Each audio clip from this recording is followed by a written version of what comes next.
Yellow folks, how you all doing? This is Critical Rocket with another roundup of the Town Hall from the 29th/30th of January 2016.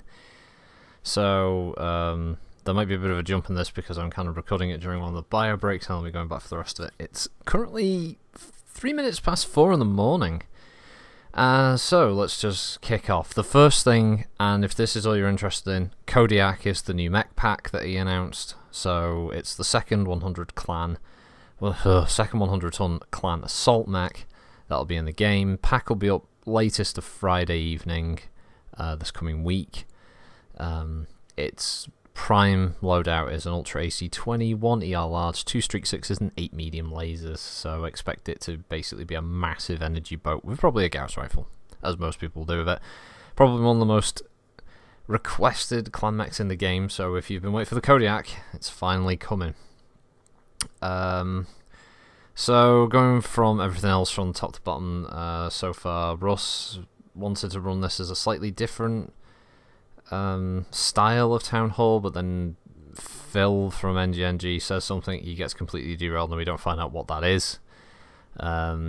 He then goes on to Steam. He bigs up how Steam has been a major release, quite a positive one for MWO. Sure, it has brought in a lot of new players, whether you like that or not. Obviously some people are enjoying the new players, other people, especially community warfare players, are a bit pissed about having all the newbies running around.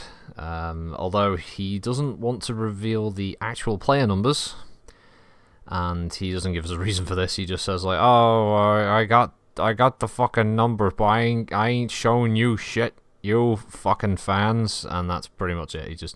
He doesn't want to tell us, so that's it again. I put here he does the usual ramble on the Steam thing. He does go on a bit about it. Nothing really new. He does ask for everybody, if you are on Steam, to give them a positive review on the Steam page. He also likens the Steam launches to being kind of a relaunch, which, yeah, technically it is. I mean, Marvel Heroes sort of does a relaunch every year now. Marvel Heroes 2015, Marvel Heroes now 2016, so Mech Warrior Online Steam Edition, you know. But yeah, there's not much else about that. He does bring up the match times to get into a match are shorter. Yeah, wait times are shorter now, I have to admit. It is a lot quicker to get into games these days, which is the big positive about Steam. More players means shorter wait times. There was discussion about them adding more packs on the Steam store, or maybe having them rotate. So maybe you've got the ones that are already there, and then there are others that they'll add at a later date. That kind of crap. Blah blah blah blah. And there was also talks about possibly, but this isn't confirmed, about them doing drop deck packs for the Steam store as well. So you could buy like a clan drop deck pack or an Innisphere one, probably some variations on those. Basically, buy the Metamex for cash. Then he moves on to patch schedules. This one kind of confused me at first. I'll read out verbatim what I put. PGI want to move to a monthly patching cycle instead of the fortnightly set that they use, or have been using for years. The February patch will be the first go of this properly. The reason for this is that it will theoretically mean we get more content. He then says it's like getting the content of 2 patches in 1 month, which, yeah, because if there were 2 patches every month anyway, and he does 1 patch a month instead, and it's like getting the content of it, yeah. So he rambles more about that. He says it gives him more time for bug fixes and QA tuning and nothing else. Everyone in the chat didn't already know this shit already. You know, it's kind of, no-brainer. Right, and after that we have upcoming patch bollocks. Russ goes into the February roadmap, and basically it's done.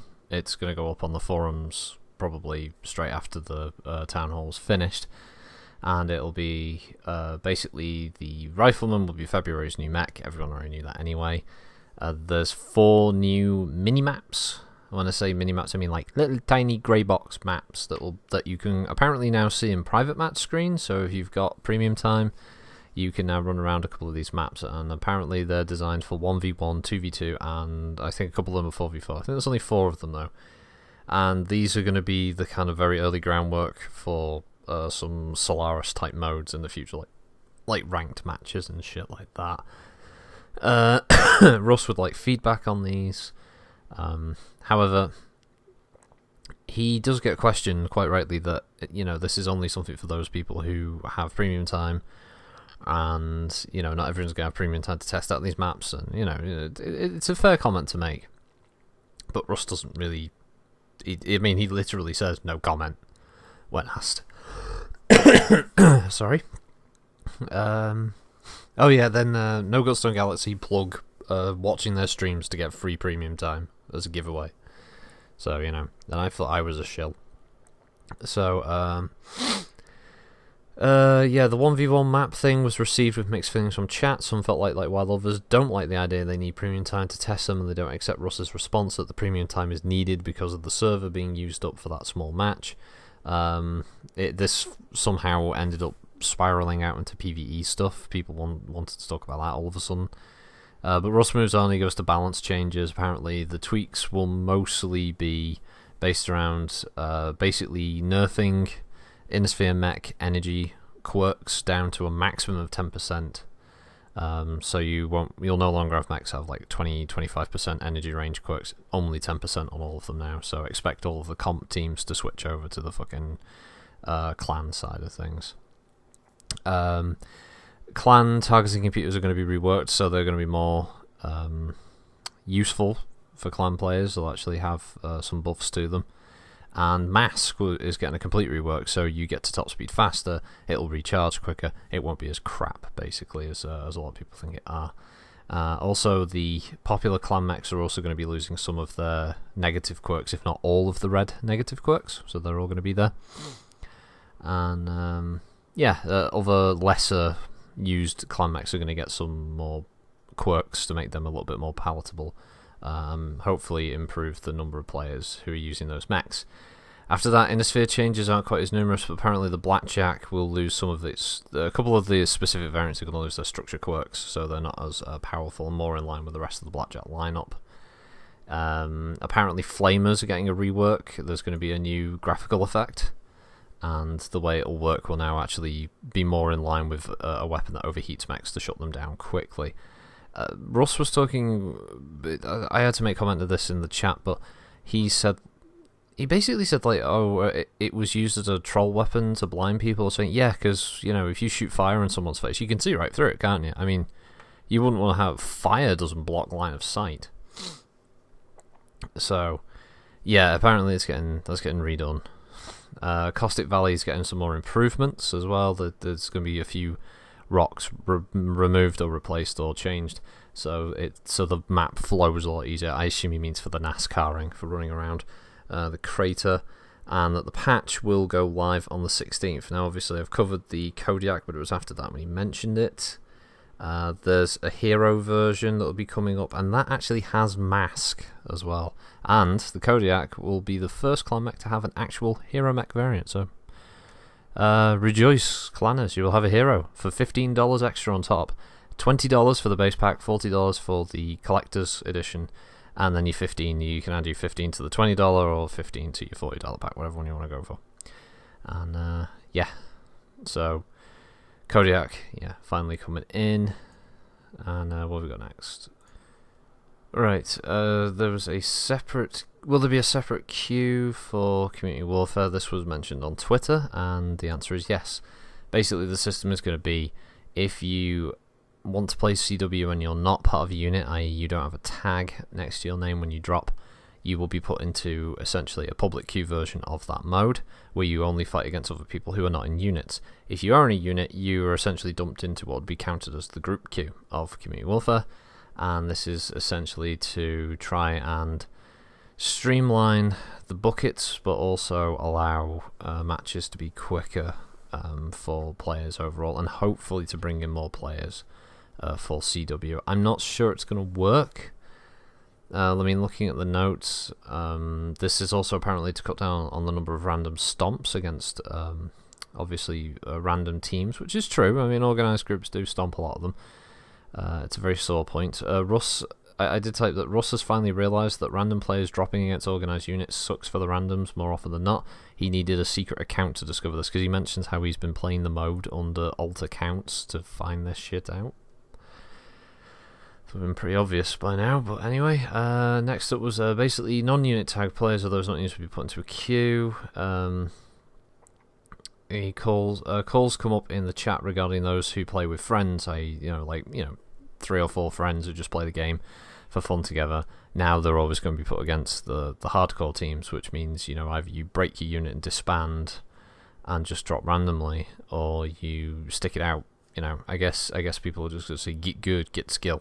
I don't know. PSR doesn't work obviously for this system. Russ also uses the term homeboys. I don't know how fucking out of date that is as a reference, but yeah, there was a lot of hashtag facepalms being typed in the Twitch chat. One big revelation is that when you capture a planet in CW, it will now generate Mech credits every so many hours or days or something. I can't remember the exact thing, but apparently the way the Mech credits are distributed is that unit leaders, or maybe the single unit lead, I don't know how it's broken down yet, they will actually be able to assign the pool of generated Mech credits to their members.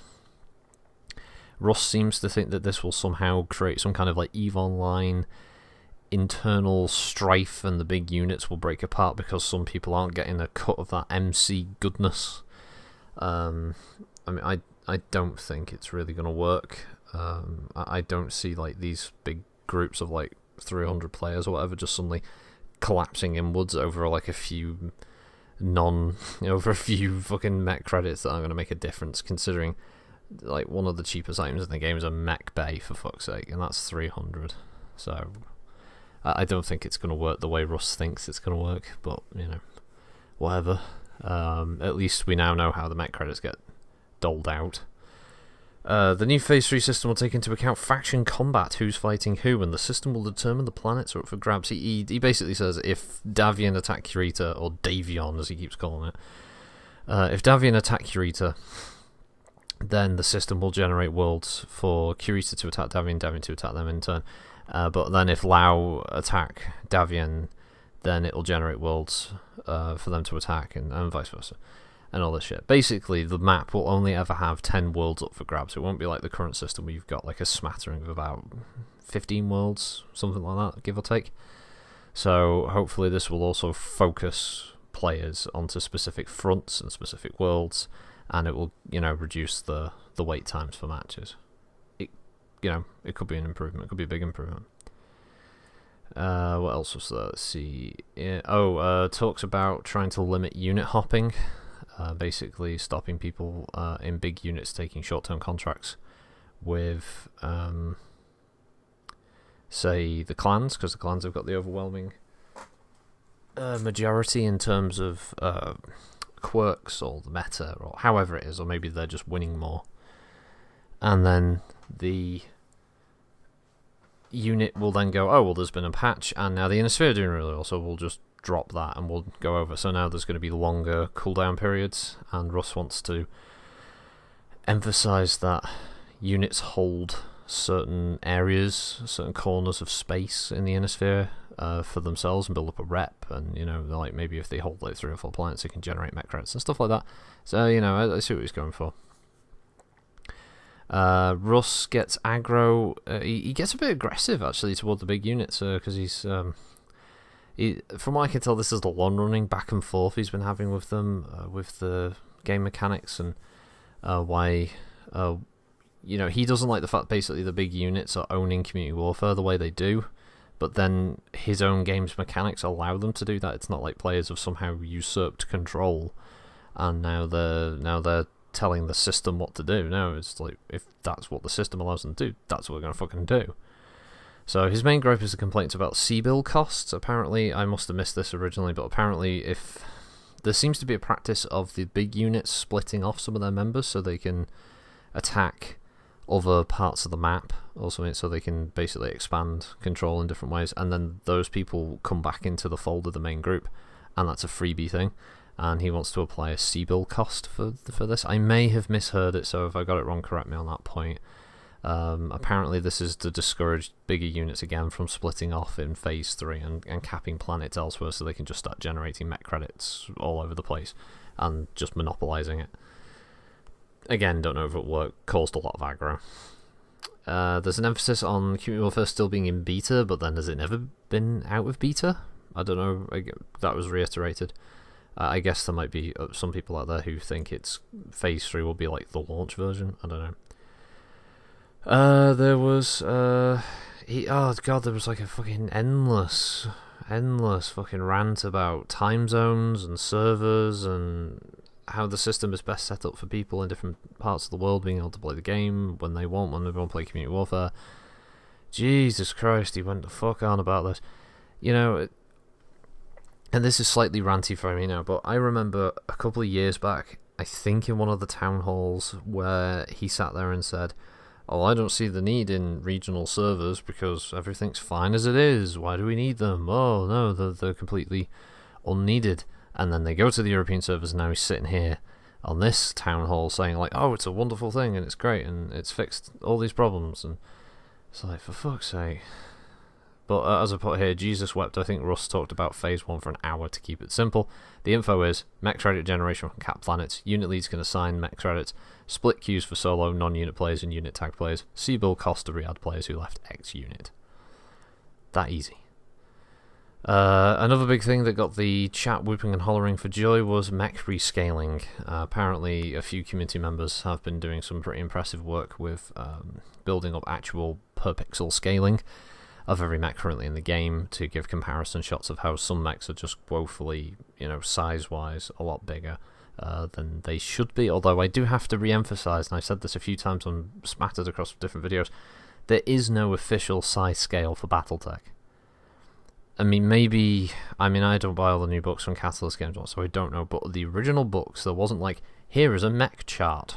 A Locust is this big, an Atlas is this big. There was just, mechs were just mechs, they were just fucking drawings, and the minis were whatever size. There was no scale. So trying to assign scale is obviously a very difficult thing for a universe that doesn't have a scale. It's not like trying to compare Transformers and go, well, Bumblebee's a lot smaller than Optimus Prime because he's shown that way.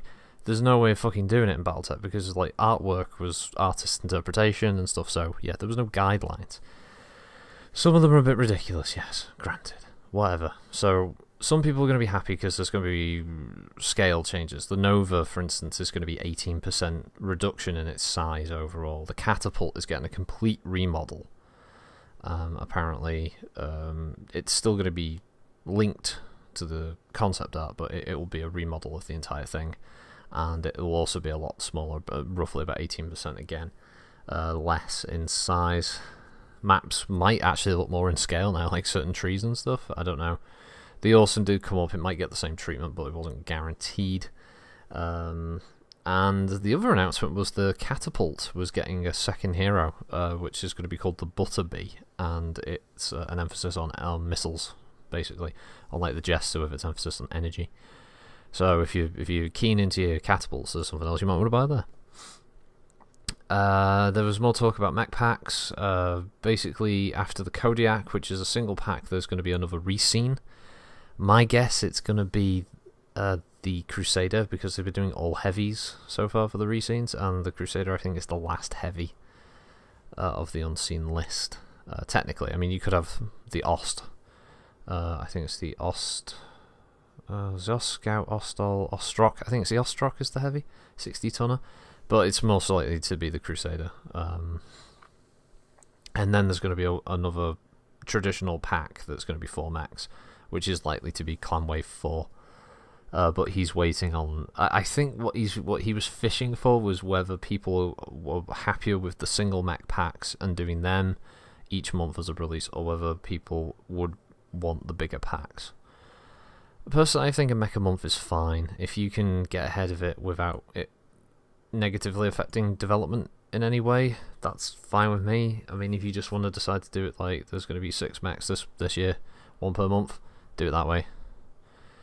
Whatever, it doesn't matter, does it really? They've got enough mechs at the moment that they don't really need to be on like an aggressive scale for release. Apparently, there's a new pilot character model. I didn't even see the old one properly, but apparently the new one looks pretty good. He didn't give us any details. Then Russ moves on to official tournaments. Basically, I put this is something I might watch just to see how hideous the amounts of meta will be, and just to show how much MechWarrior Online isn't really BattleTech, and it's more of a game that's murdered BattleTech and is now wearing its skin as a suit.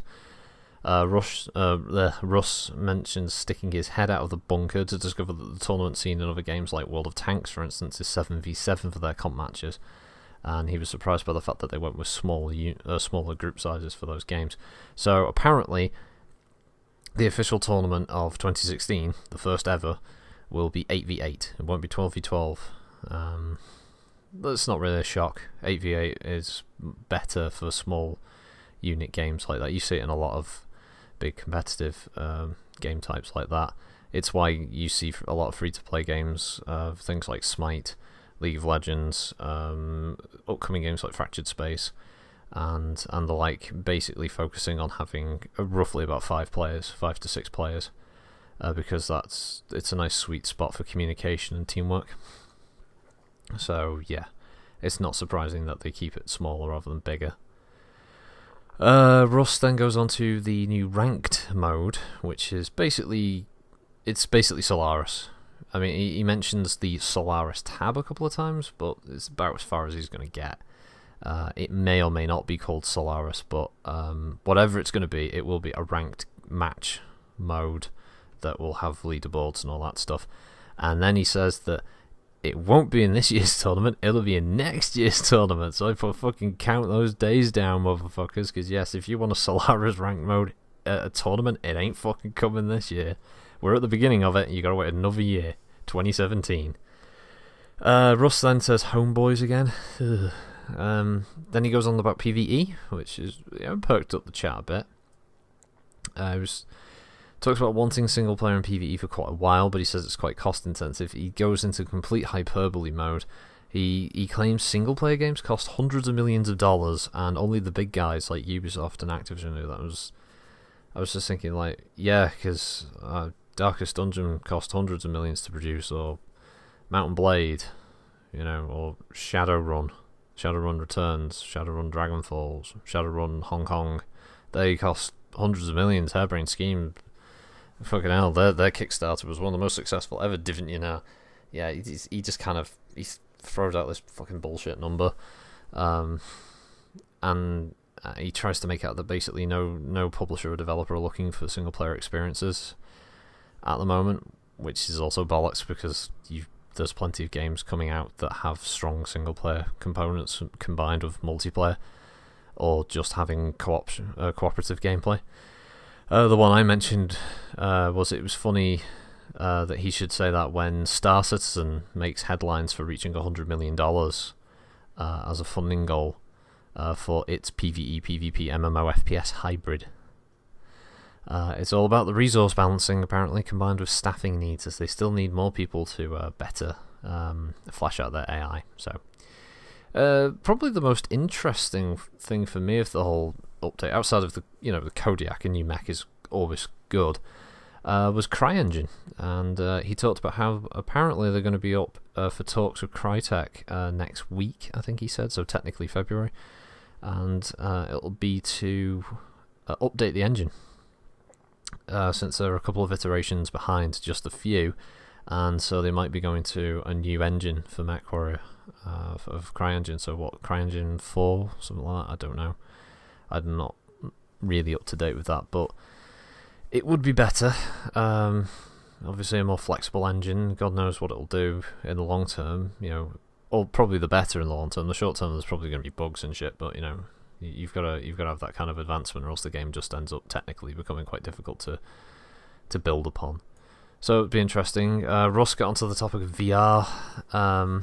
He doesn't want to do it, and then he makes a statement that I imagine he's going to get picked up on. He referred to the current crop of VR games that are going to be coming out with things like the Oculus as small and crappy. He then takes that back and says that they aren't crappy, but doesn't take back the small about the game. So, that's just his opinion on it. Essentially, though, the game won't have VR anytime soon. It doesn't need it. I don't really think MechWarrior needs. MechWarrior would be cool with VR if it was more of an actual simulator experience with large maps and actual role warfare and information warfare, and feeling like you're actually piloting the mech. As it currently is, it's like an FPS with mechs. So Russ was also hoping for new public queue content. Conquest will be getting some tweaks to make it more about capturing the nodes and less about just blowing the other team away. So it'll be a much more drawn out tactical experience, hopefully. He said that the new game type will be called King of the Hill, and there was a suggestion in chat of it being called Occupation. The cool thing about this one is apparently it'll have small secondary objectives which you can capture that will obviously benefit you and hinder the enemy team in some way. So emphasis on smaller, faster mechs maybe being able to capture the other objectives. These are bookmarked for around about March apparently. Assault will be tweaked or hopefully getting some kind of overhaul ETA April, but probably past that. That'll have a full-on like massive base instead of just some turrets. So there'll be gates and walls and generators and all that shit. I did like the fact that he said that there'll be some O-gens outside the walls for the ECM thing, which is like, yeah, that's tactically sound. Why don't we just have it that we can blow the wall up instead and then shoot the generators, you know? But yeah, there's another new map, but there's no ETA, but the guess is also for April. It'll be a public map that uses the Grim Portico assets, so that's quite nice. I quite like Grim Portico. He then went on about people running third-party programs essentially cheating. He said that they already have a list of the next group of cheats they're going to be banning.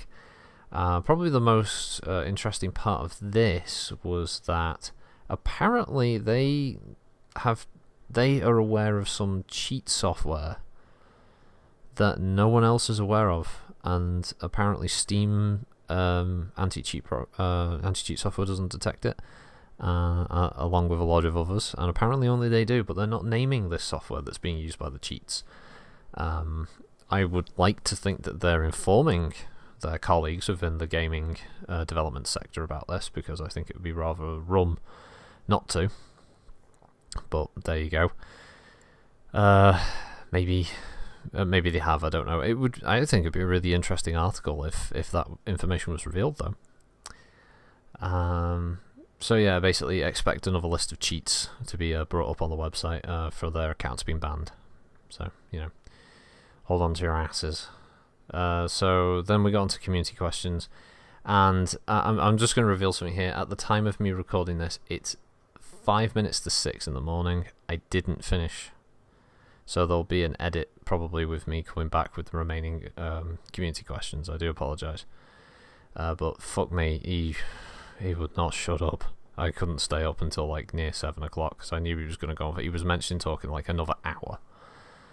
So yeah, does PSR separate players properly by their tier, or does it split? Basically, yes, it does. The matchmaker, what it'll do is it'll put tier 1s and 2s against each other, 4 and 5s against each other. 3 are kind of like they're kind of a middle ground. They'll be put into 4 or 5s or 1 and 2s if needed. So 3 are kind of your average Joe. I mean, I think that's where I am at the moment. So is PSR a skill indicator or just an XP bar? Russ says it is based on skill. It's not just a grindy bar, although he says it does need tweaking.